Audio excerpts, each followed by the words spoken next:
Anong mas nakakatakot, yung Arabong nagtatagalog o ipapatulfo?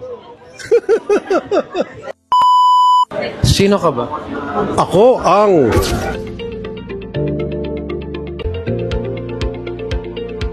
dapat tawagin mong idol sapagkat ako ang hinahanga ng mga Pilipinong community dito sa Dubai. Ba't ka dito sa Dubai?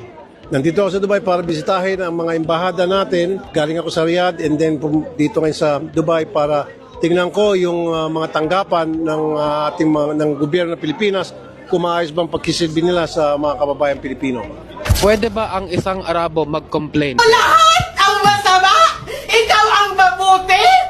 Ay, pwede. Kahit na sino, pwede magreklamo, pwede pumunta sa programa ko, in-entertain ko, wala akong pinipiling lahi.